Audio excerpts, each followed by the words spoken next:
Do you want a history of the first 3 centuries of the church in 30 minutes from 30,000 feet? If you do, you've come to the right place, because tonight, the great Bill Federer is going to take us on that ride, and then you're going to be able to ask him any question you want about church history, Islamic history, American history, whatever you want to talk about, we can talk about here tonight. And to show you how you can be on this program live with us via video, the great Jorge Gill is going to tell you how to do that. Jorge, how can people be on this program with us live in about 30 minutes? Frank, it's going to be really easy. Well, first of all, we're going to be using Skype, okay? And the reason why we're using Skype is because it's so much easier than any other software for us to be able to bring you live, okay? So what you have to do is, number one, you got to have a Skype account. I know that's obvious, but sometimes people keep asking us on the comment section, how do I get on? And I say, well, it's a Skype Q&A. You have to have Skype.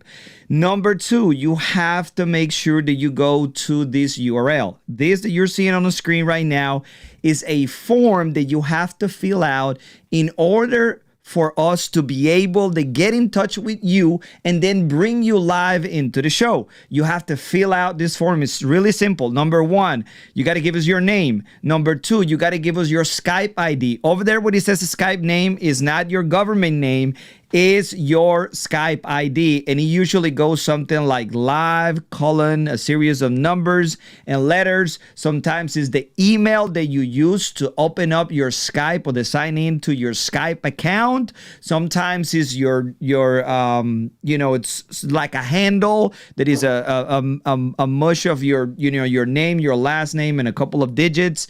Just make sure that you look for your Skype ID before typing anything into this area right here. Then you have to choose. You have to let us know if you're a Christian, an atheist, agnostics, or maybe you're a Muslim or a Buddhist. Everybody's welcome here. So just make sure you choose that, because it is not optional for you to leave that blank. And then you give us a summary of your question, meaning just give us a snippet of what you're going to be asking these two gentlemen in the show, and then we'll be able to pick the best questions and then bring you live on the show. Also, make sure that when you are on Skype, that your phone is on vertical, that your phone is just like that and is sitting on something like this little thing right here, so the phone won't be moving everywhere and you get us dizzy. Okay, make sure that you sit it like that, and make sure that when you are sitting in front of the camera, that your light is not behind you. Make sure that the light is in front of you, so your face is well lit, so everybody can see you. Not only the people on the internet, but also our hosts, Frank and Bill. Okay, so with that being said, Frank, back to you. All right, thanks, Jorge. For those of you that don't know Bill Federer, you just need to go to AmericanMinute.com, AmericanMinute.com. He puts out the greatest email every day on mostly on history of America. And it's just full of information, pictures, quotes. It's so worth reading every day. So check that out. Bill has written so many books and has spoken in so many places.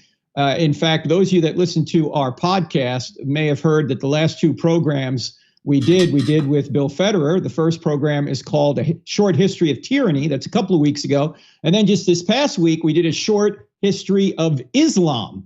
And so I encourage you to go to the I Don't Have Enough Faith to Be an Atheist podcast and listen to those. Tonight, we're gonna talk for about 30 minutes or so about the history of the church from the end of the book of Acts to say about the 3rd century, just from 30,000 feet. Bill is a wealth of information on this to help us understand where how the church got to where it is today. And the first 3 centuries are extremely interesting. So let me bring my friend on, the great Bill Federer, who's in Florida mode today.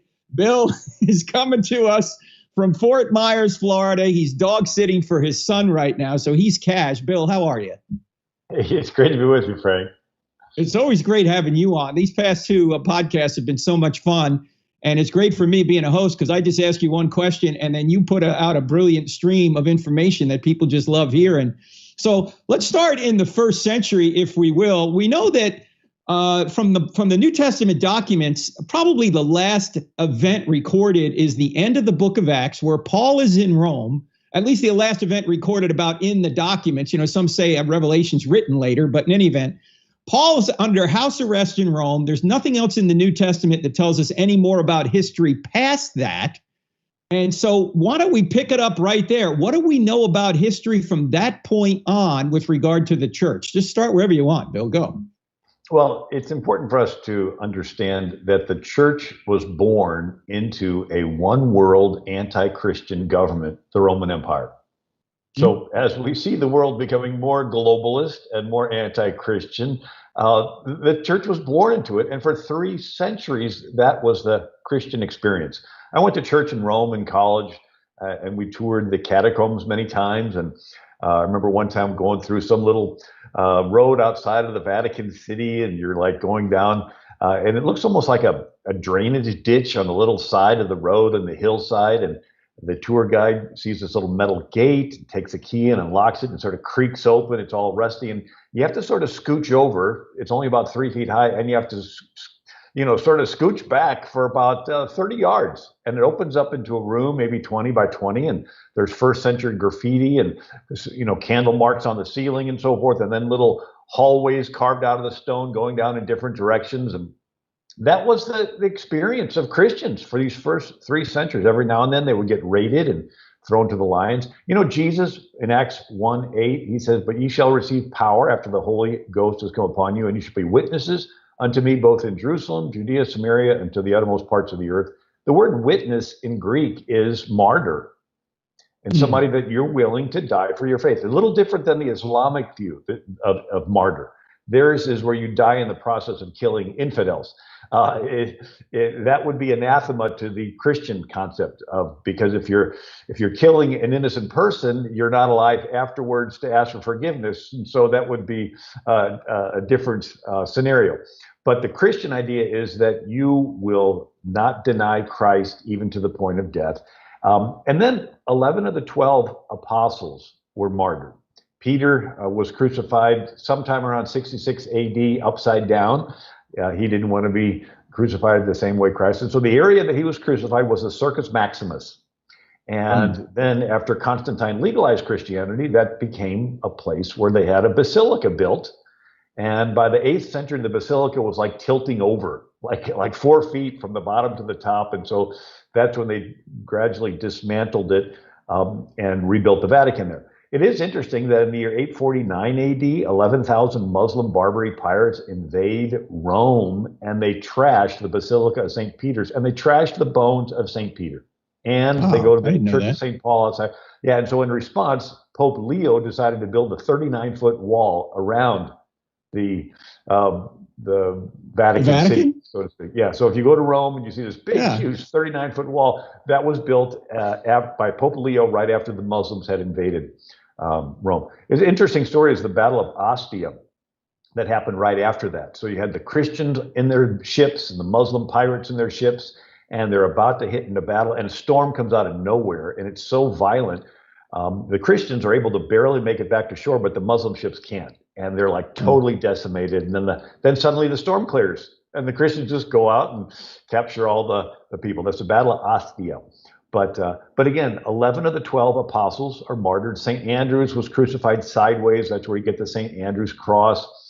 Thomas preached in Syria, Parthia, possibly India. And so that if you talk to any person that's from southern India, they trace their faith all the way back to Thomas. He was pierced through with spears around 72 AD. I could go through Philip and Matthew, Bartholomew and James, but they were all killed in some violent way. John was thrown in a pot of oil, as the story goes, and he survived. St. Stephen was the first one to be martyred. And that's in Acts chapter 7. That's the one that's mentioned there. Yeah.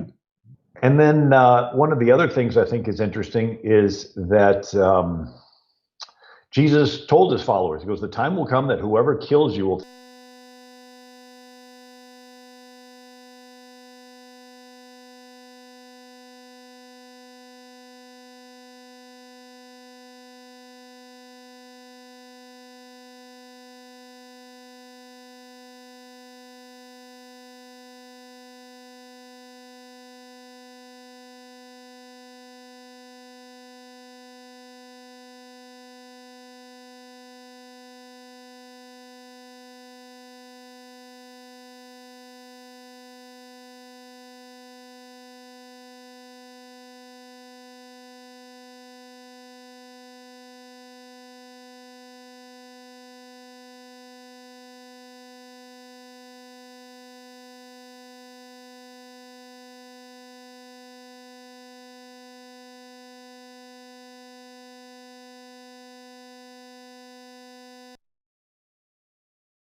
All right. Yep. Are we in? Yep. We're on. Hey, we're back. Hey, Jorge, make a note. I don't think the move to the new Taliban internet service was a good move. Okay. So let's go back to the old service, because obviously the Taliban internet service, although they have some new equipment, apparently, they're not quite as reliable as the previous service we had. So let's go back to the old one. Sorry, ladies and gentlemen, we were trying a new service. It didn't quite work. We're back now with the great Bill Federer, and we were starting to talk about the history of the church in the first 3 centuries. We were talking about how many of the apostles were martyred. We have very good evidence, by the way, that James and Peter and Paul and Stephen, of course, were martyred. We have some evidence for the others, but the best evidence is those 4 were definitely martyred. And also James in Acts chapter 12, I think so. Another James, not James, the brother of Jesus, but another James. And so we were right about there when the Taliban service went down, Bill. So pick us up right there. What do we know about the first 3 centuries of the church? Or, go ahead, take it away. I would like to make reference to, you said we weren't sure about the other ones. Yeah. One of the things that would happen when there was a persecution was the surrendering of the church records. And this was a big deal. This is surrendering letters from Paul, scriptures, and if the pastor did not surrender them to the government to be destroyed, they were killed. And many of them were killed, but some of them would turn them over and they would burn them and destroy them. So, that would account for the fact that we don't have as detailed of records.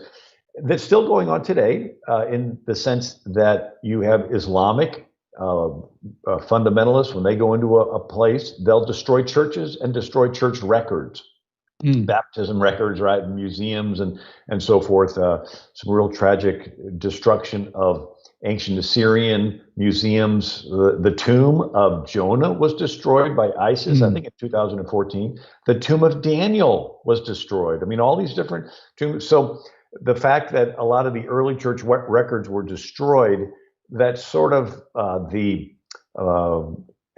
behavior of those that have hated Christianity. Now, in the first 3 centuries of Christians, there were 10 major persecutions. A lot of minor ones, but the major ones were Nero, 54 to 68, Domitian, Domition, 81 to 96, Trajan, 98 to 117, Antonius Pius and Marcus Aurelius, 138 to 180, Severus, 193 to 211, Maximus, 235 to 238, Decius, Valerian, Aurelian, and then Diocletian. I wanted to throw in, though, Nero. So here's Nero. He was a brute. He decided to kill his philosopher teacher, and the name escapes me, but he sends a message to him, and because he started criticizing Nero. And Nero sent a message saying, it's time for you to die. You can come to Rome and we'll kill you, or you can kill yourself. And so the guy drew a warm bath and bled to death in the bathtub or something. But then Nero decided that he wanted his mom to die. And so he actually constructed a boat that was designed to collapse in the ocean. She would drown, but she swam to shore. And he's like, Mom, you were supposed to die. And so he kills her. And then he has a wife and she's pregnant and he doesn't like her. And so he kicks her and kills the baby. And then he has her decapitated. And then he saves her head and shows her head to the next wife. Like, okay. And then he ran in the Olympics, right? It was Herod that brought the Olympics back. They had fallen into, non-observance. But Herod was the king there, Edomite guy who became the king of Israel. And he built Caesarea and all these places, but he brought back the Olympics. But Nero decided he wanted to run in the Olympics. And and he won every race. Wow. Who's going to beat him? Who's going to beat him? It was so fixed that after Nero's death, they invalidated that year of the Olympics. And did they drug test Nero, Bill, to see if he was using enhanced substances to? Oh, he was make terrible. Him better. There's rumors that he had sex with his sister, and he decided to have these immense building projects in Rome. And the slum area was inhabited by a lot of people that had converted to Christianity. And the story is that he set fire to the slums and fiddled while Rome burned. And then he blamed the Christians for the fire. Yes. And he arrested them. He had Nero's torches where he would take them, wrap them in burlap, dip them in tar, put them on poles in his garden and light them on fire. Just a brutal guy. When he finally died, he committed suicide, and he says, what an artist the world is losing in me. Sort of reminds you of like a president that plays saxophone, right? I mean, that wants everybody to who's going to not clap, right? But Nero is the one who had his general Vespasian put down a revolt in Judah. And the Vespasian went over there. He's closing in on Jerusalem, putting down the revolt. But Nero commits suicide in 68 AD. His successor is Galba. He was assassinated 8 months later. His successor is Otho, who committed suicide 2 months later. His successor was Vitellius. He was executed 8 months later. It's like total confusion in Rome. Wow. Now Vespasian becomes the next emperor, and he sends his son Titus to finish the job. And so Titus surrounds Jerusalem for months and starves them, and then finally conquers Jerusalem, sets it on fire. He has Jews crucified all around the walls of Jerusalem, breaks through the walls in his army, burns the temple in 70 AD on the date of Tish B'Av, which is usually the 8th of September. And then Josephus said 1 million Jews were killed during this siege. And according to Eusebius, a Christian historian, the Romans hunted down and killed all the descendants of the line of David. So nobody else could, right? So Jesus was of the line of David, and after Jesus, the Romans wiped out the line of David. The Jewish temple was so completely destroyed, all that was left was some foundation stones way at the bottom, and that's considered the Wailing Wall today. The temple treasures were carried off by Titus to Rome, and that's where you have the Titus's arch that has the candelabra, the 7 menorah candlestick there, which is evidence. Now, the wealth was enormous that was brought into Rome. And with that wealth was built the Colosseum. Hey, Bill, let me ask you about the Titus Arch, because I've taken groups there. We've been to Rome and the Colosseum, which is right next to the Titus Arch. What year do they think that Titus Arch was built? Because it's displaying what happened in 70 AD. Is that within a couple decades, or when do you think that arch was built? It's amazing. It's in such great shape right now. I mean, at least it was begun during the time of Titus. They would have triumphal marches when Julius Caesar would conquer. He'd take the conquered peoples and then would have this big march, and then he'd give away all the people as slaves, and then usually kill the king in front of everybody. It was a big celebration. A big celebration, gee. But Nero had decided that next to the Colosseum would be a Colossus statue of himself. Right. But after his death, and he sort of fell out of favor, they decided to make the statue after the god of the sun, Apollo. But it was the Colossus statue, and since the auditorium was next to it, they call it the Colosseum. So shortly after the destruction of Jerusalem in 70 AD, Vespasian catches an illness and he dies of severe diarrhea. And Vespasian's last words were, "Oh dear, I think I'm becoming a god." As he's dying. Yeah, because the Roman emperors were considered to be God. They would sprinkle gold dust in their hair. So his son Titus became the next emperor. And so I'm sure that was probably the time that they would have at least begun the arch. But during 2 months after Titus becomes the emperor, Mount Vesuvius erupts.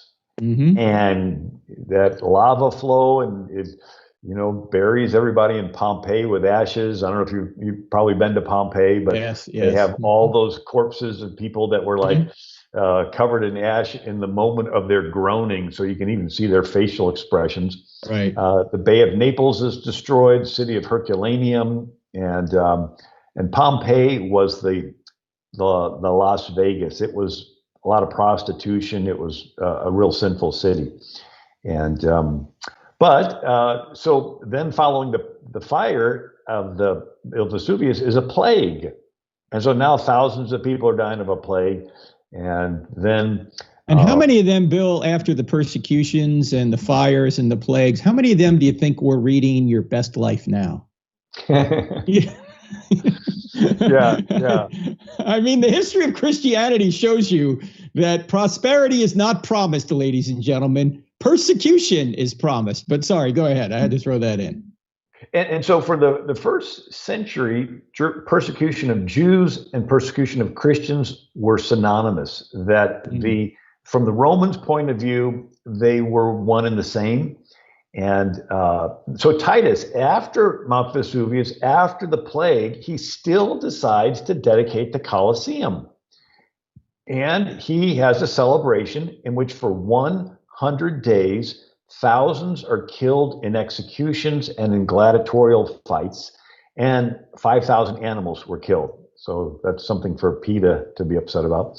So following the games, Titus dies, and he had been in office 2 years. So the guy that destroyed Jerusalem was there during all this, and he only was emperor for 2 terms. He is rumored to have been poisoned on the orders of his brother, Domitian, who became the next emperor.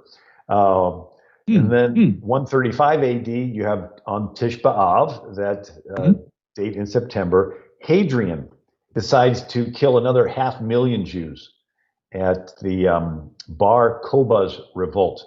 And Hadrian decided that it was the Jewish religion that was responsible for all these rebellions. And so he ordered all the scholars killed, all the copies of the Torah destroyed, the Hebrew calendar erased, and the Temple Mount desecrated. And he's the one who changed on the map, the Roman map. He got rid of the name Judea, and he wrote in Syria, Palestina. And so that's where you get the word Palestine. And this is about, if I'm not mistaken, about 135 AD. Is that right, correct, Bill? Correct. Okay. That's Hadrian, who also, by the way, tried to get rid of the birthplace of Jesus and the burial place of Jesus, if I'm not mistaken. He wound up marking them with a grove of trees, at least the birthplace of Jesus. And that's how they figured out later where Jesus was born, the Church of the Nativity. So for those of you just tuning in, this is the great Bill Federer. We're going through the first 3 centuries of the church in about 30 minutes. We got about, 10 or 15 minutes to go. Then we'll take your questions. By the way, if you have a question, let's make it questions about history tonight. Questions about history, okay? If you want to be on the program, you can go to crossexamine.org/SQ for Skype question. Or you can go in the chat and type in a question, and we'll get to your questions here shortly. But Bill, pick it up with Hadrian, 135 AD. Go ahead.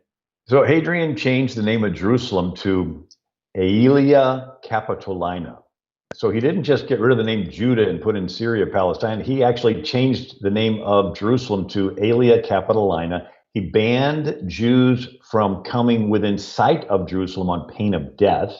Eusebius, who was the Christian historian, writes, the last siege under the Jews, under Hadrian, the whole nation was prohibited from this time on by a decree and by commands of Hadrian from ever going up to the country about Jerusalem, not even to see it from a distance. And anyway, so he wanted to build a wall, and that's Hadrian's wall, and that was the beginning of the end of the Roman Empire. So up until Hadrian, the Roman Empire kept expanding and expanding, and they would live off the wealth of the people they conquered. But when Hadrian built the wall, it's not conquering anymore. They're going to live within their means, and they don't. And that's when the Roman Empire begins to get in debt and debt and debt, and then eventually craters. And anyway, but I wanted to give a little bit. It's a good thing there's no lessons for us in this, Bill. And so this is sort of interesting that Jerusalem, this is again the Eusebius says Jerusalem is even now like a quarry. All of the inhabitants of the city choosing stones from its ruins as they will for private as well as for public buildings, as it is sad for the eyes to see the stones of the temple itself from this ancient sanctuary and holy place used for building of idol temples and theaters for the populace. So, but I wanted to give a little bit of a history of the Jews. So Domitian, who's the brother of Titus, he has that persecution from 81 to 96. Trajan, 98 to 117. And then after Hadrian, you got Antonio Pius and Marcus Aurelius and their persecutions. But I want to fast forward. So we got Polycarp. The Apostle John had a disciple named Polycarp, and he was there in what is today Turkey, but he was evangelizing, and he's 86 years old. And he finally gets captured during one of these persecutions of Christians. And the judge says, look, old man, just deny Christ and I'll spare your life. And Polycarp says, 86 years have I served him, and he has done me no wrong. How can I blaspheme my king and my savior? I think that's so profound. So again, the Christians would meet in catacombs, these underground ones. In Constantinople, there's a huge network of catacombs, but a whole lot in Rome. But Diocletian, he lost some battles with Persia, and he asked his generals why, and the generals said, you've neglected the Roman gods. And so Diocletian says, okay, everybody in the army, you must return to worshiping the Roman gods. It was sort of their version of critical race theory or transgendered agenda. You have to now accept the new government. See, this is the 3rd century. There's a lot of people converting to Christianity, and they're in the military, but they cannot go back to worshiping the Roman gods, so they're forced out. And so once all the Christians are out of the military, Diocletian goes to the oracle at Delphi, where they try to, get a word from their spirit in 303 AD, and this oracle tells Diocletian that he's supposed to use this military that's been purged of Christians to force the entire Roman Empire to return to worshiping the Roman gods. And so Diocletian takes the military and uses it to go state by state, city by city, forcing Christians to deny their faith or they would get killed, burning scriptures, destroying churches, killing pastors, cutting out their tongues, boiling them alive. It's terrible. And so this persecution, throwing Christians to the lions in the Colosseum, and many are martyred. And then suddenly the Christians are crying out in prayer, and Diocletian is struck with an intestinal disease, and he abdicates the throne on May 1st, 305 AD. And I think this is, and he takes up farming in Dalmatia, which is in sort of the Yugoslav coast on the other side of the Adriatic Sea from Rome. But it just sort of, by this time, the Roman emperors had been declaring themselves a god, sprinkling gold dust in their hair and demanding that their image be worshipped. And so this was sort of like a god resigning. I just think that's sort of funny. God's retiring. Yeah, he's taking it easy now. And so the next Roman emperor is Galerius. He continues the persecution of Christians. He's struck with an intestinal disease, must have been something in the water. He dies in 311 AD. Now, there's no successor emperor lined up. And so in Rome, when there's no successor lined up, it's a toss-up among the generals. There's 4 generals, and each one of them claims that they want to be the next emperor. And they they go to fight it out. And so it boils down to two. One is Constantine, and he is in York, Britain, which had been a Roman colony since Julius Caesar invaded. And then the other is Maxentius, and it's the Battle of the Milvian Bridge in 312 AD. If Maxentius would have just stayed in Rome, he probably would have won, but he comes out to fight, and at this Battle of the Milvian Bridge, he loses. Now, the story is that Constantine had, the day before the battle, saw the sign of Christ in the sky. And he puts on all of his shields and symbols, and he wins. And so that's when, after his victory, he does the Edict of Milan in 313 AD, ending the persecution of Christians. And then it's interesting, the sign of Christ in the sky, the common thought is that it was the first two Greek letters for the name of Christ. And so Christ is a Greek word for the Hebrew word Messiah, or anointed one. And in the Greek language, the letter that makes the K sound is written as an X, and it is called a chi. And the letter that makes the sound is called the rho, and it's written as a big P. And so the chi rho, or the first, like we abbreviate states often with the first two letters. California is CA, and so they would abbreviate names with the first two letters. And so the first two letters of Christ is the chi rho, written as an X and a P. And so you've probably seen this in 4th century Roman artwork of the big X and the P. Well, those are the first two letters of the Greek name for Christ. Constantine puts this on all of his shields and symbols, and he wins. And so over the centuries, the chi rho was just shortened to the chi, or the X, and it was called the Christ's cross, or as we call it today, crisscross. And it was the form of a written oath. So, swear to tell the truth, whole truth, nothing but the truth, so help you God. But whatever you're going to swear on a piece of paper, you would sign at the Christ cross. You would sign at the X, right? And then you would kiss it to show sincerity. And so that's where you get the Valentines, right? The X's and the O's.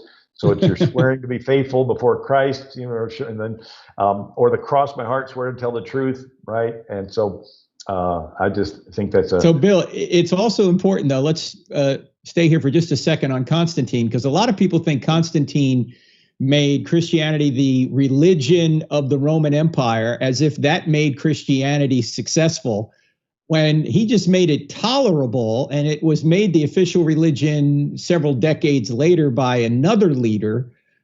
So speak to that a little bit. Get up to, we got about 5 minutes before we're going to go to questions. So by the way, if you guys want to ask a question, you can do it via chat. You can go to crossexamined.org, crossexamined.org/SQ for Skype question. Follow the cues there. We'll go to your questions here in just a minute. But pick it up there. How did Christianity become the official religion of the Roman Empire? And keep in mind, ladies and gentlemen, this is over 300 years after Christianity originated. Go ahead, Bill. So you had Arius. He started the first heresy. It's called Arianism. He said Jesus was a created being. He was less than God. Arius has a catchy song. And the Visigoths, who were one of the tribes that had immigrated into Rome, converted en masse, almost completely, to this Arianism. And so it begins to split the church. And it was Athanasius, who was one of the bishops that was standing strong for the Father, Son, and the Holy Ghost. And one time he's persecuted and he has to live in the graveyard, and people would come out and bring him food. And somebody says, Athanasius, don't you know that the whole world is against you? And he said, if the whole world is against Athanasius, then Athanasius is against the whole world. And so in Latin, it's Athanasius contra mundo. That's like the famous saying, it's one against the world. And so even John Adams, in one of his letters, he's like, Athanasius contra mundo. It's like, even if the whole world is against me. And so Constantine orders all the bishops to go to Nicaea to settle this thing. And Council of Nicaea. What year is this?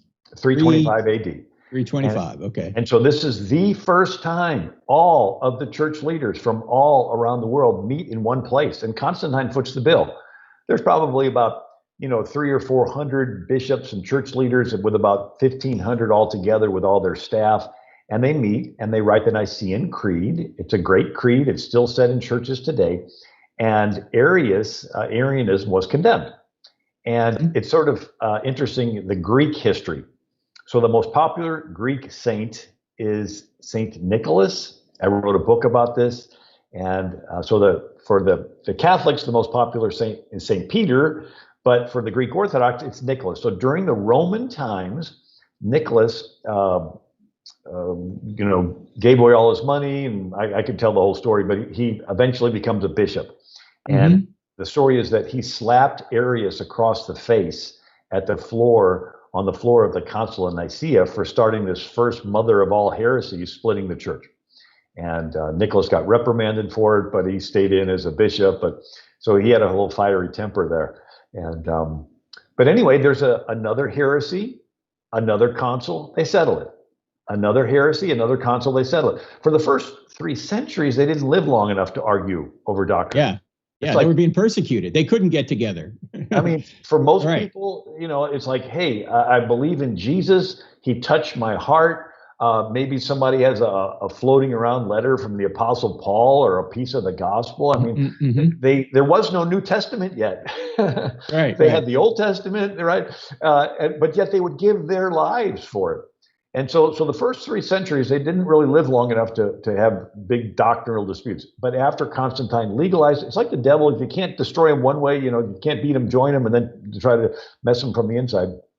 And so finally, you have Emperor Theodosius. He's a Christian. He's going to church in Milan, Italy. The pastor is Saint Ambrose. And this Emperor Theodosius decides to end pagan sacrifice of children, right? So in these pagan temples, in these pagan temples, they would sacrifice children. They would have temple prostitutes, right? So Artemis or Athena was the goddess there in Ephesus, the big temple, 127 huge pillars and temple prostitutes. It was the Las Vegas of the Mediterranean. If you were going to go worship, I think I want to take a pilgrimage and go worship Athena. It's like, we know what you're going to do. Right. And so these women would get pregnant. What would they do with the kids? Well, they'd kill them. They'd sacrifice them. And so it was brutal. And so here's Theodosius saying, you know what? I'm going to get rid of it. I'm the emperor. I'm going to get rid of this. And then you had, he got rid of divination. What's that? Well, the pagans would cut open an animal, look at its gizzards, and try to predict the future. I mean, believe it or not, ancient Rome, these priests would study courses in how to interpret a liver. It's like, now we're going to, and then they would get rid of and so Theodosius also got rid of the Olympics. And by the way, they did run them naked. The Greek word for gym, for gymnasium, the word gym means naked. And so that the Greeks were really into all these naked statues and the human form, the human body and everything. So here's Theodosius, he's a Christian. And so there's a famous painting. The area of Greece didn't want to give up their pagan practices. And Theodosius sends an army there and defeats them and kills a bunch of them and forces them to give them up. And there's a famous painting of Bishop Ambrose rebuking Roman Emperor Theodosius, saying you don't spread the gospel of Jesus with an army and go kill people. But that's a famous painting. Anyway, now Ambrose is the same guy that Augustine heard preaching, right? Am I thinking properly here? Is that the same guy? I think you're probably right. Bishop Ambrose is the guy that was preaching from Romans 13, and Augustine heard it. And Augustine was leading this very immoral life, and he heard in Romans 13, let's not continue to live this way. And he became converted and became one of the greatest church theologians and philosophers. Bill, we gotta go to questions. We got through most of the. Go ahead. You want to make one more point? Go ahead. Concluding thought. Yeah. So Theodosius basically outlaws paganism. All right. And so now you have a flood of pagans into the church, these big marble basilica churches, with this state-approved doctrine. And they say, sure, I believe whatever the emperor says, because if I don't, he might kill me, right? And so in 1 century, you go from Christianity being in catacombs, this intensely personal, small group faith where you'll die for your friends, and sometimes every now and then one will get killed. You go from the catacombs, out of the catacombs, into the marble basilicas, and then you go to those marble basilicas being filled full of a bunch of nominal Christians that are more or less heathen, and then that sets the stage for the Dark Ages. But anyway, we'll pick that up another time. But you see, Bill's amazing how he can just go through all this and give us kind of the overview of history, which I think is so important for us. What we're going to do is go to questions now. And Jorge, I don't know if you have anyone on Skype, but I've got some here on the chat. Go ahead and pick some on the chat, and I'll bring our friend Steven in. Okay, good. We're looking for questions on history tonight, ladies and gentlemen. Our guest is Bill Federer. His website, AmericanMinute.com. Trust me, you need to go over there. You need to sign up for his email, AmericanMinute.com. Okay, here's a question from YouTube, Bill. When did the Marian heresy start to creep into the church? Explain who Marian was, what he thought, and then when did that creep in? Because some say it's even in the church now. Go ahead. Well, I think he might be talking about Mary, the mother of Jesus. And so that was in the 400s. Mm-hmm. There was a council where they gave Mary the title of Theotokos, mm-hmm. which Theo means God, Tokos means mother, and so it was the mother of God. And by the way, this did cause some confusion for Muhammad. So what happened was Muhammad lived in Arabia, and they had 360 different pagan gods, and most of them were male, female, child deities. So you had Zeus and Hera, and then you had Baal and Ashtaroth, and you had all these different ones. Well, in the Kaaba, that square building in Mecca, where all these pagans, there was a statue of Mary and baby Jesus. And so here's Muhammad. He thinks, okay, this pagan, Babylonians, and they all believe, male, female, baby, male, and there's Christians. So he thought the Christians were polytheists, and we worship the Trinity was the Father, Mary, and Jesus. Nobody ever explained to Muhammad that it was the Father, Son, and the Holy Ghost. He thought it was the Father, Son, and Mary. Hey, I had a Muslim imam tell that to me just 15 years ago. I had lunch with the guy. I was asking him, what do you think the Trinity is? That's what he said, that the Father had sex with Mary, who gave us Jesus, and he thought that was the Trinity. Yeah, and so the doctrine brought confusion to Muhammad and so forth. But yeah, that was in the 400s when that was passed. And so the Greek Orthodox were still, there was not what's called the Great Schism, where the Roman Catholics and the Greek Orthodox split. That was in the year 1054 AD. So prior to 1054 AD, the church was pretty much one. You did have a doctrinal difference with the Egyptians, and they were called Coptic Christians, and then another little doctrinal difference with the Syrians, and so they split, and they actually evangelized eastward into Persia and Mongolia and even China. And so where the Greeks went west, and we're familiar with that history, the Syrians went east and evangelized. But so you had these doctrinal differences. Sometimes I think, in the Hebrews, the Jews, they have different synagogues. Some of them are liberal, some of them are Orthodox, some of them are, all these different things. But they still see them. They never excommunicate each other. They're just, the different branches, and you can sort of pick which rabbi you want to go to and which sort of school you want to follow. But they don't excommunicate and kill each other. And so the thought was, what if there wasn't the state-approved doctrine that you had to? What if all the Christians, and then you would just say, okay, this one's a little more scriptural, this one's not. But it's easy to be 2020 hindsight in what we wish would have happened. But when I read that question about the Marian heresies, I was thinking Marcion. That's what came to my mind. But you're right; it's probably about Mary. Do we have Steve ready, Jorge? We do, man. So all Steven has to do now is unmute his mic, and then I'll bring him in. So I mute him when he came in, and I think he's ready to go. So, right. Steven, welcome to the show, man. Yeah, hi. Hey, where are you? Where are you, Steve? I'm currently in Argentina. I'm from Salt Lake City, Utah. Wow. All right. You're in Argentina, but from Salt Lake City. Go ahead. What's your question for Bill? Yeah. So there is something that to the calendar that happened about 701 BC, give or take. No one knows about what happened, and I believe it's in 2 Kings 20 and Isaiah 38, where the cycle of the moon changed, and I believe it changed from 30 days to 29 and a half. And ever since I've learned about it from someone who just briefly talked about it, I've been real curious about it. And I saw this thing about ask questions about history, and this is a history one that I'm trying to get more details on. All right, Bill? Yeah. The calendar question is fascinating. The world used the lunar calendar for seasons, and the Hebrews, the Persians, the Egyptians, they all used a lunar-based calendar, and the Romans did. And it was Julius Caesar that changed it from a lunar calendar to a solar calendar. But the beginning of the lunar calendar usually was around March, with the spring equinox, and around March 22nd.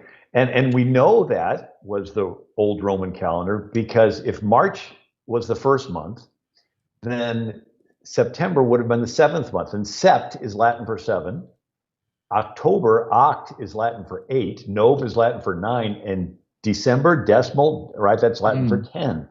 And so Julius Caesar moved the beginning of the year to January 1st. And he wanted to he named the old fifth month after himself. It was Quintilius, and so he named it July, but it only had 30 days. So he took a day from the old end of the year, February, and so that's how July got 31. Well, the next Roman emperor is Augustus, and he took the old 6 months and he turned it into August, because his name was Augustus Caesar, and it only had 30 days. So he took a day from the end of February, the old end of the year, and added it to August. So that's why August has 31. February's getting robbed here, Bill. Come on. Yeah. If the other emperors would have continued that, we wouldn't have any February left. But but the early church, I mean, once you switched from lunar to solar, you lose something, because if you think of it as a clock with gears, you have the second hand goes really fast, and then the minute hand, then the hour hand. Well, what happened was that it kept you would go through the generations, and when the calendar would switch, where it would get warm in July, but then it ended up getting next week warm in August, and it would what am I trying to say? The cycles was like a big celestial clock that you could keep track of the movements through the generations. But once Julius Caesar says, no, we're just going to go solar, then it just isolated the year. And yes, it was the same. The seasons were the same, but you lost this perspective of what came before and what came after the year. Am I making sense? Yes. So a lot of what you're bringing up is things I know already. And we could get into some of those details. I have an interesting Sabbath belief, and this is where, and you probably have heard of it because you seem to know a bit about the history. I believe in the lunar Sabbath, and so my interest in calendar issues that you brought up and I am aware of is because of the lunar Sabbath. But my main question is, and maybe I didn't word it the best, is what caused it? I mean, I know in scriptures that I believe the 2 Kings 20 and Isaiah 38 are talking about that event, but I don't know much of what the event is. I have some theories and ideas about what actually caused it, or what it was. What is the event in 2 Kings 20 are you talking about, Steve? What are you talking about? Sure. I'll read it. I got it up real quick. Well, just give us an overview, because we got limited time. Okay. So it's about how Isaiah went to Hezekiah and said, "You want to turn the sundial forwards or backwards 10 degrees?" And Hezekiah said back.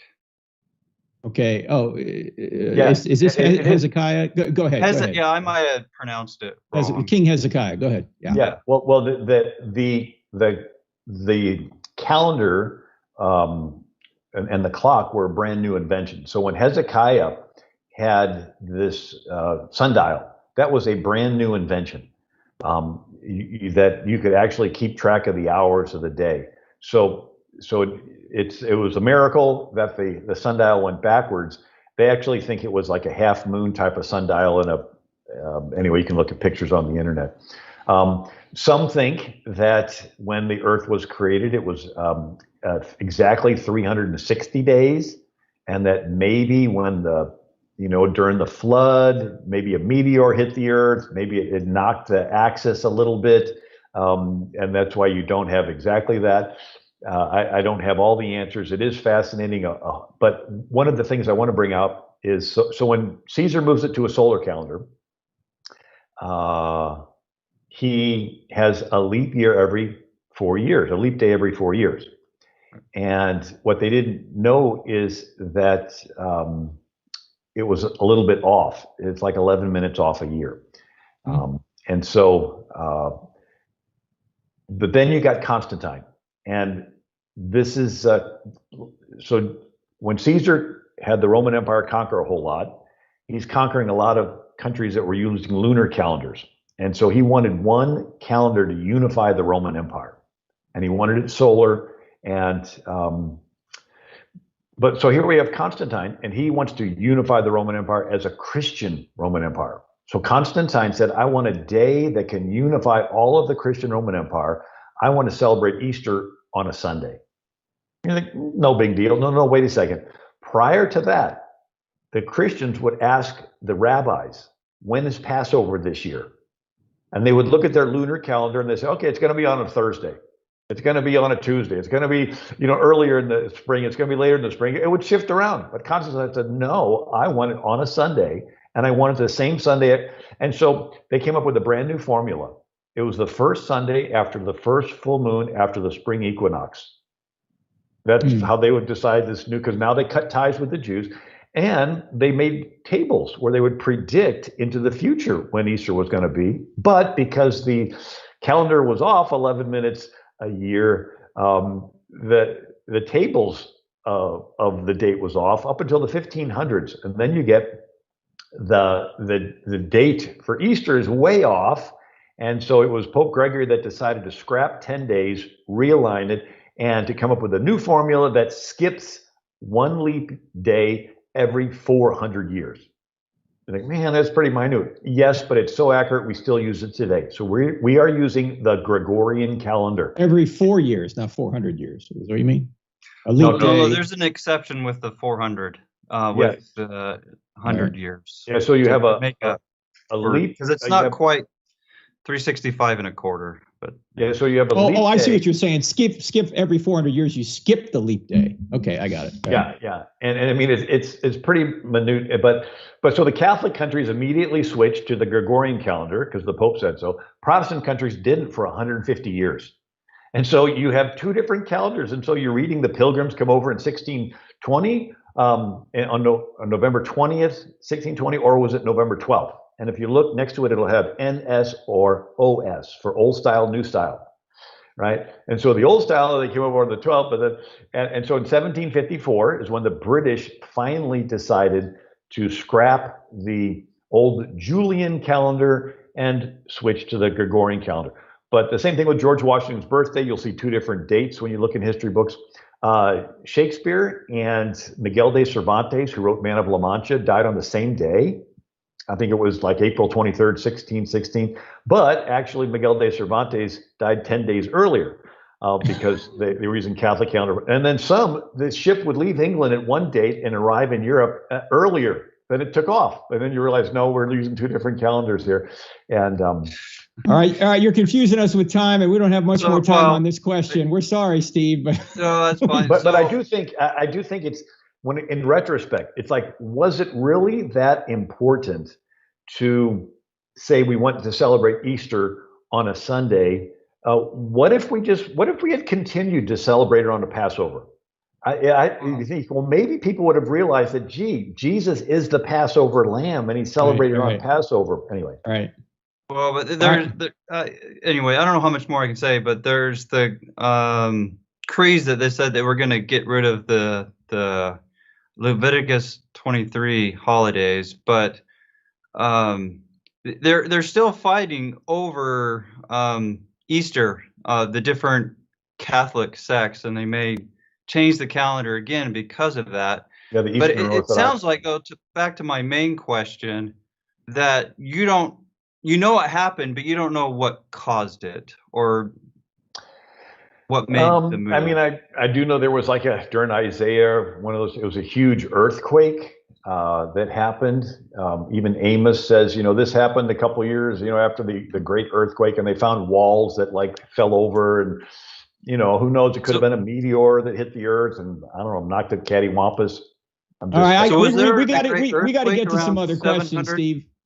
Steve, I'm sorry, but we got to move on to some other questions because we got a lot of speculation here, and no, that's fine. I understand. But I appreciate you calling in. Thank you all the way from Argentina. Thank you, Steve.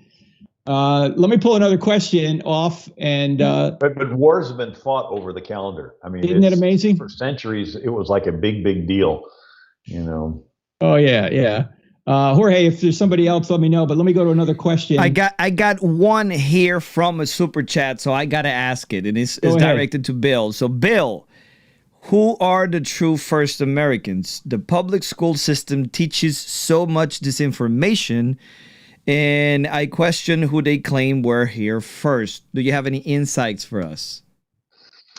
Well, the typical thought is that the Bering Strait was either frozen or lower temperature, and some Mongolians or Siberian type people came over first, and they've done DNA tests and seen that Native Americans have some similarities with the Mongolians and Siberians, typical black hair, high cheekbones, no beards, things like that. And they would have spread out up and down the Americas. That's one of the thoughts. Others is Indonesians that were floating on rafts, right? And they've done studies in languages and the etymology of ancient languages, and they've seen some similarities with, people in Taiwan or Indonesia with later West islands all the way to South America, and some Chinese in the 1400s. There was the treasure fleet. The Admiral Emperor Zhao, I think was the name, and he had launched these huge boats that were made of mahogany, and they were like a football field long, and they could throw weights over the side and keep them stable in a storm. And they had fields that they'd grow stuff on the top, and one went east and one went west and went around Australia over to South America, up the coast of California, and then back, and then the other went up the coast of, there's a book I read called 1421, really interesting. But when the emperor's palace was struck by lightning, that the emperors ruled by claiming they had a mandate from heaven, and this was heaven striking his. So the next emperor said whatever the previous emperor did must have offended heaven. And so when these ships get back, they just let them rot in the harbor. And the historians don't even want to mention this and then they move all the cities inland from the coast, all along the coast of China. And this is the beginning of the isolation period of China that they don't really come out of until the British, colonize over there. But hey, Bill, tell our audience why the Islamic reason why Columbus came and discovered America. So 1453, Sultan Mehmed II conquers Constantinople, which was the capital of Europe for 1,000 years. Now it's known as Istanbul. Yeah. Correct. And so it was the largest church in Christendom, was the Hagia Sophia. This was right. It was built back in 527 AD by Emperor Justinian. So this is 1,000 years before the Vatican and St. Peter's, but in 1453, Sultan Mehmed II conquers Constantinople, cutting off the land routes, the China Silk Road, the Gobi Desert, the spice trade, and cutting them off. And so, 2 centuries before, Marco Polo goes from, Vienna to Constantinople all the way over to China. And he works for Kublai Khan, the grandson of Genghis Khan. So there was trade across Central Asia, but when the Turks expanded, finally conquered Constantinople in 1453, it ended the land trade routes, and so the Europeans began to look for a sea route, and the Portuguese go around South Africa in 1498 with Vasco da Gama, making it to Goa, India. But Columbus decides in 1492 that the Earth was smaller in diameter and that he could make it all the way to China by sailing west, runs into some islands. He thinks he made it to India, so he names the people he meets the Indians. He takes 4 voyages, all 4 of them. He's convinced that the Grand Khan of China is this close, and he's wandering around Cuba with a letter from the King of Spain to the Grand Khan of China. And so all these people that hate Columbus need to turn 1 chapter back in the history book and see the reason he set sail in the first place was Islamic expansion, conquering the Christian capital of Europe, Constantinople, in 1453. So it was unsafe to try and get to China by going west, or by going east. So he goes west and he thinks he's going to make it to China, and he winds up discovering America. Yeah. Amazing. Yeah. Yeah. All right. All right, gentlemen. He landed in Panama on his 4th voyage and was just 50 miles across to the real Pacific Ocean that could take him to China. But he didn't know that. All right, I think gentlemen. We got Ryan on the line. Yes, sir. You All make right. sure Hey, you unmute. Let me see if I might be able to unmute you here. I don't know. Oh, you're good. You're ready to go. Yeah. Hey, Frank, got to tell you, you were just down here at Grace Community Church. Yes, I was at the Great Grace Community Church there. I wanted to run up to you and say thank you. Oh, you're welcome. One of your big things in one of those nights of fear and trembling, when you doubt your faith, doubt your doubt, go with the evidence. That's right. That's right. Friend, that's right. I got to tell you, brother, here, let me figure out the camera. Yeah. Hey, you saved me. Thank you. Oh, and then for the guy in Florida, I put on my Florida shirt. There you go. There you That's go. right. Well, Ryan is in historical Jesus. Huh? The question was Flavius Josephus. Yeah, I'm writing it down for the guys on the Wednesday and Saturday groups. So what is the other historical evidence for historical Jesus? Yeah, so there was an Egyptian copy of Josephus, and it had in there those quotes where Josephus says that he was the Son of God, and that his followers claimed that he had risen from the dead, and so forth. And some of the European copies of Josephus, those different lines were somehow edited out in the Middle Ages. But this, Syrian, I think it was an Egyptian copy of Josephus that predates that, acknowledges Josephus saying that he was the Christ. All right, that's the easy question. Now the hard question. I'm an Anglican, Episcopalian here in America, and the Medea Via, the middle way. Can you talk a little bit about the historical? Well, Josephus is one reference. I'll look up the other ones for historical Jesus. The question has to do with what's the role in history, this split from the traditional Roman Catholic. I consider myself a Catholic, an Anglo-Catholic. And then our brother, Martin Luther, and then this whole split. Can you talk to that a little bit?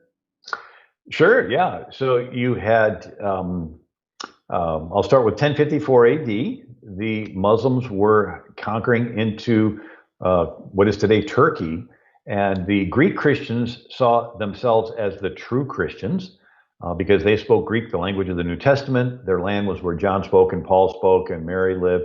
They viewed the Catholic Latin West as the church split. So in 1054 AD, Great Schism, and it was over 2 words in the Nicene Creed. The Greeks said the Holy Spirit proceeded from the Father, and the Catholic West said the Holy Spirit proceeded from the Father and the Son. Now, as important as doctrinal issues are, the Muslims could care less. They wanted to kill them all. But that was the split. And so it was just 40 years later that the Byzantine emperor had to humble himself and beg the Catholic West for help. And they sent help. It's called the Crusades. So there's 9 major crusades in 200 years. When they end, the Islamic warriors pick up where they left off and conquer Constantinople and then surround Vienna, Austria twice. So in 1529, there's 100,000 Muslims surrounding Vienna. And as they're conquering, Greek scholars are fleeing west. And these Greek scholars would flee with their art, their Greek literature, their Greek philosophers, and their Greek New Testaments. And so this flood of Greek stuff, the most popular Greek saint was who? It was St. Nicholas. Right. And so they even bring the bones of St. Nicholas over to Bari, Italy. And so it was Pope Urban II that goes to the Council of Clermont, 1095 AD, and begs these European kings to send the Greek Christians help. Anyway, so this flood of Greek stuff is called the Renaissance, which means a rebirth or the renewal of interest in the Greek stuff. And so one of them was the Greek New Testament. So a guy named Erasmus is the first one to publish a Greek New Testament in Western Europe. And Erasmus's friend is Martin Luther. And Martin Luther is fascinated with a little difference in the Latin New Testament and the Greek. And a couple of the words is the word faith, and the word, the verse where the just shall live by faith, but then the other is the word righteousness, and it's unless you attain the righteousness of Christ, you cannot be saved. And Martin Luther thought, man, I got to be perfect. I got to be as good as Jesus is in order to be saved. And then he finally realized after reading this Greek New Testament that it was the righteousness of Jesus is imputed to you when you believe that Jesus died on the cross and paid for all your sins. And so this was a real personal revelation to Martin Luther. And he was so personal, he was able to stand up to the Charles V, the 25-year-old Roman emperor, king of Spain, and he stood up to the Pope. And Martin Luther says, unless you can prove me wrong from Scripture, here I stand, so help me God. And they didn't want to talk Sole Scripture. Scriptore, right? Correct. And they didn't want to talk Scripture. They just said, you have to say everything you ever believed was a lie and just forget it. And he said, no. Anyway, he's taken out of the emperor's protection. He's hidden in a castle and in Wittenberg, and he translates the Bible into German. And but then some German princes want to break away from Rome, and they were looking for an opportunity. And they said, this is it. So they said, kingdom of mine, guess what? You're all now Lutheran. And the people in the kingdom say, okay, what do we believe? So for the people in those kingdoms, it's not the same personal revelation that Martin Luther had. It's just some new doctrine. Yes, more scriptural emphasis. And so a revival movement starts called Pietism that says being a Christian is not just doctrine. You got to have an experience with Jesus. When you do, your life will change, and you won't do worldly things like go to bars and brothels and lewd theater and get involved in government. Wait, what was that last thing? Yeah, government's filled full of worldly people. And so if you're really Christian, you won't get involved in government. And that teaching turned into the two kingdoms, kingdom of the church, kingdom of the world, where the church wouldn't get involved. And that allowed Hitler to seize power, right? All the church leaders like, well, that's the kingdom of the world. We can't say anything about it. And but then you got England. And so Henry VIII was Catholic. He was married to Catherine of Aragon, the daughter of the King of Spain. And after 18 years, she has no son. He decides to divorce her, and the Pope won't recognize the divorce because, she was the daughter of the most powerful guy in the world, the King of Spain, and the Spanish army did invade Rome and imprison the Pope for 6 months in 1527. And so the Pope doesn't want to get on the bad side of Spain, and so he tells no to Henry VIII. He's not going to approve the divorce. And so Henry said, you know what? I'm far enough away from Rome. I'm just going to declare myself my own pope, starts the Church of England, puts himself on as the head, and he eventually had 6 wives. But his advisor said, if you're serious about breaking from Rome, you need to stop using that Latin Bible. Get yourself an English Bible. The German princes have Martin Luther's German Bible. You need an English Bible. He says, fine, get me one. Well, it just so happens he had William Tyndale killed a few years earlier. William Tyndale's last Bible, were, right. William Tyndale's last words were, "Lord, open the King of England's eyes." And so now it's a couple of years later, Henry VIII wants an English Bible. There were some scholarly translations, but they took Tyndale's Bible, they redid it, they called it the Great Bible, and it's the first one that was mass produced and put in every church in England. And they chained it to the pulpit, so it was nicknamed the Chained Bible. And, imagine that. And they would like rent time to read it. Your 15 minutes is up. It's my turn. And so what happened was Henry VIII dusts his hands and he goes, "That's it. We got an English Bible. We split from Rome." But he didn't expect some people to actually read it, right? And began to compare what's in it to this Henry VIII divorcing and beheading his wives. And so a group started that wanted to purify the Church of England. So they were nicknamed the Puritans. And then you had the Presbyterians that sort of branched off. And then you had these other separatists. And there was dozens of different groups, but we focused mostly on the Pilgrims. And so they decided to flee to Holland and eventually flee to America. I got myself on a rabbit trail there, so I don't know. No. You're doing absolutely wonderful. My question, and George was just so very kind in the little chat thing. He says, no, don't ask me, ask them. So Anglican, the middle way. Again, I consider myself a Catholic. The American Church, and to use Frank's language, it's not about us sacrificing through Christ. It's about what I want. Pardon, Frank, if I'm paraphrasing. This idea. It's meology rather than theology today. It's all about me. Yeah, meology. Yeah, that's where a lot of us are today, into meology rather than theology. Yeah. Theology, right? Can you talk about this middle way, this historical Anglo-Catholic thing? And again, Bill, I changed my shirt, so we were representing Florida. The church in America, is there some historical thing that you can talk to about the American Catholic dilemma? Brian, when you say Catholic, do you mean universal or do you mean Roman Catholic? No, universal.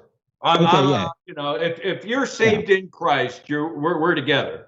Right. Yeah, that's what the word in the Apostles' Creed means when we say Catholic. We don't mean Roman Catholic. Too. Yeah. We mean, the word means universal, the universal church. When we say Catholic, it means universal church. But we're not talking about the universal Christ in the progressive church. No, we're not talking about that. Universal church. Okay, good. Go ahead, Bill. Did the historian talk about the church in America? Or, I mean... Yeah. Well, it's interesting. And the tension that many of us, some of us call ourselves the Orthodox remnant. Yeah, well, there's pluses and minuses to each scenario. The big picture is that different styles of church government had an impact on what happened in America. So Middle Ages, and then in England, you had what's called a hierarchical form of church government, and it was clergy, laity. And for the most part, the clergy did the ministry and the laity watched. But with the Reformation also came the congregational form of church government. They drew their ideas, ecclesia, from Jesus says, "Upon this rock I'll build my church." That word church is ecclesia. It's a Greek word. Ek means out of, ecclesia means a calling. And in Athens, they had 6,000 citizens, and they would be called out of their homes into the agora marketplace to all get involved in taking care of the business of the city. So the word politics comes from the word polis, which means city. So politics is the business of the city. But Jesus chose that word to say, "Upon this rock I'll build my ecclesia," my body. The emphasis that the Protestants understood was that everybody is supposed to be involved in the ministry somehow. And he that's faithful in the very little shall be entrusted with more. The pastor's job is to teach them how God moved in the past. So if he's going to tell you anything, it's got to line up with what he did in the past so you don't get off into some crazy stuff. And Ephesians 4, equip the saints to do ministry. That's why the church exists, right? Equip the saints to do ministry. If everybody's an eye, where's the hearing? If everybody's an ear, where's the smelling? And so everybody's different, and they all have a part. And so this was called congregational form of church government, or they would call them assemblies, like the assembly of the Israelites. And the difference, they both draw from the Bible, but the divider is Saul. So the congregational assembly emphasis Protestants draw from the pre-King Saul 400-year period. When Israel came out of Egypt and they didn't have a king for 400 years. And it worked because every single citizen was taught the law. Right. And they had a meeting place in every town. And the Hebrew word for meeting place was synagogue. That's where they were taught the law, but that's also where they would elect their city elders. But then Saul comes along and he is anointed the king, right? And then you have King David and all the rest of the kings. And so King James and all the different kings of England, they looked to the Bible, but they looked to that King Saul and on. And the Presbyterians and Baptists and these congregational forms, they looked to the pre-King Saul period. And you can also see that in the colony. So Virginia, the first colony, was an Anglican king-appointed colony with a king-appointed governor. And then New England was founded by Congregationalists. And the idea of, Reverend Thomas Hooker, he founded Hartford, Connecticut with his church. And Reverend Roger Williams founded Providence, Rhode Island with his church. And so they had this form of government where everybody's involved in the church. They simply took that and made it what's called town hall government, right, or a town hall meeting. Everybody's involved in both. And they actually had the same meeting they had the meeting in the same building. I mean, why build a separate? So, they'd often say, well, we had our, town meeting in the church choir loft. It's like, why build a whole brand new building just to talk about? Right. The Commons, Pennsylvania. Yeah. And you're doing great. This is a great guy, Frank. Thanks. Of course, he's a great guy. We only have great people on. The British military governor of Massachusetts, Thomas Gage, when he came to America, he wanted to shut down all the town hall meetings. He said that democracy is too prevalent in America. He said, we don't need the people meeting and passing resolutions. You just do what the king tells you to do. Easy. But you begin to see the difference between Virginia and the New England colonies. One was more top down and the other is more bottom up. And so it was the New England, Connecticut's called the Constitution state. And that was where the idea of caring for your neighbor because you're in a covenant with them and accountable to God, that became an inspiration for as a matter of fact, when the revolution happened, Connecticut didn't write a state constitution. They continued to use their colonial charter all the way up until 1818. And it was actually the sermon of Reverend Thomas Hooker. So I always say, right, it's, separation of church and state. How could you have, say, pastor, don't get involved in politics, right, in Hartford, Connecticut, when it's the pastor's sermon, that's their constitution? How could you say church members don't get involved in politics when all there was in Hartford was the church members?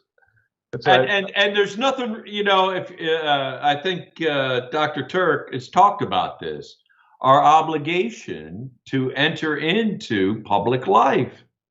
We should not. We're already reaping when we don't enter into public life. So your words are very encouraging. And I mean, there's a ditch on either side of the road, and the emphasis on the individual relationship with God is great. It's important. It's critical. But some people say, well, it's so individual that all I'm going to care about is my little relationship with God, and I'm going to forget the proverb that says a good man leaves an inheritance to his children's children. I'm going to forget that you don't want to leave your kids a country that's in debt and one where they'll, get raped if they go down the street. It's like, well, here, Frank, I'll give this one to you, and Bill, you can take it too.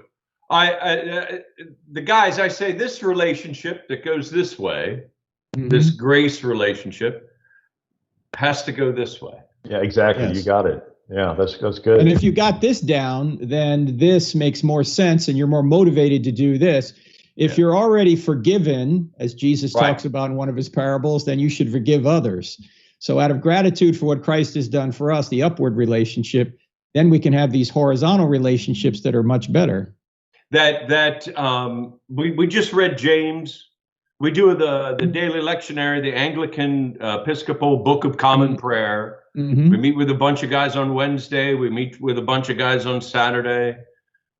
We just did the James thing. Works, be a doer of the word, not just a hearer. That's right. Faith without works is dead. Anyway, George, come on, get somebody else on here. I was about to hit the button. You and I have spent so many afternoons together. Listen. And there were a couple of nights in my, what does it say? Salvation, fear and trembling. Work out your salvation with fear and trembling. Yeah. Dude, you got me through it. I do want to throw in one thanks, brother. Little story. Go ahead, Bill.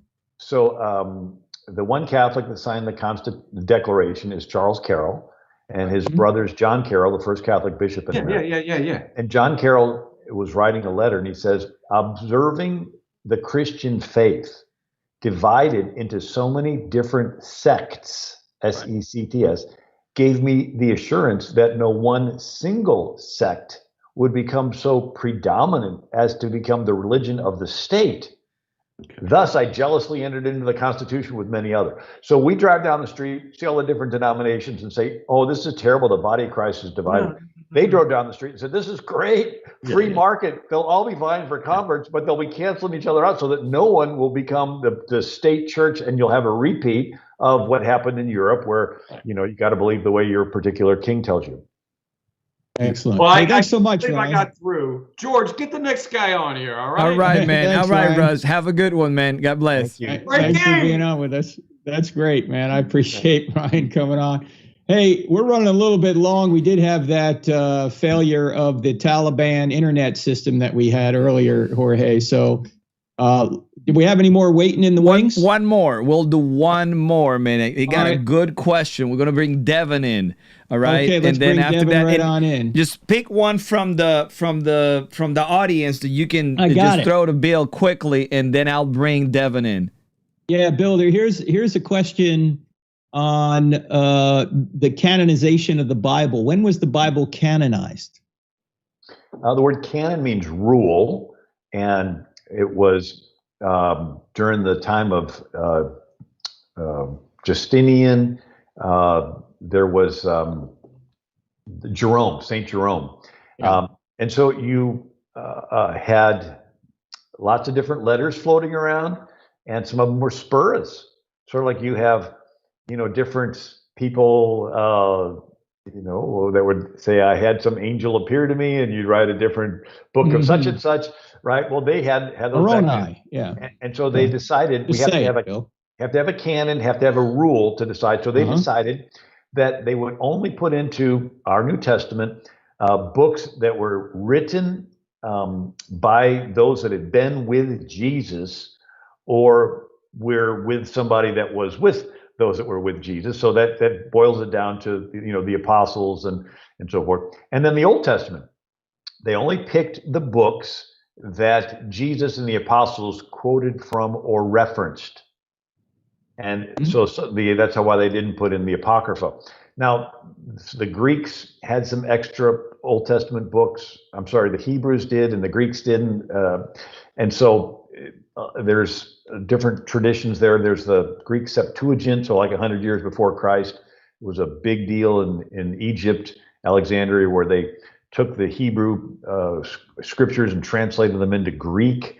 But anyway, long story short is the 66 books that are in the Protestant Bible, the idea was that you just picked the New Testament books that Jesus and the apostles, or that first generation that were with Jesus, and then the Old Testament were the books that Jesus or the apostles quoted from or referenced. But it was around the 3rd century, I would think. Right. We have a chart and I don't have enough faith to be an atheist on that topic. So if you want to go deeper, check it out here. 25 of the 27 books of the New Testament were quoted by, say, 108 AD by some early church fathers. But as you were saying, Bill, earlier, that they never really, the major players in the first 3 centuries couldn't really get together. They were persecuted most of the time. It wasn't until after Constantine made that Christianity tolerable could they have these councils where they could then officially say, we're discovering the books that should be in the Bible. They didn't determine the books. They discovered the books that God had inspired. And as you said, they were either eyewitnesses or people that knew eyewitnesses regarding the New Testament books. We have one more question. Who's coming on with us, Jorge? I got Devin in, but I am not able to bring it in. I don't know why the software is glitching, and I'm not allowed to bring him on as we usually do. So you probably can hear him, but we're not going to be able to see him, unfortunately. But go ahead on, Devin.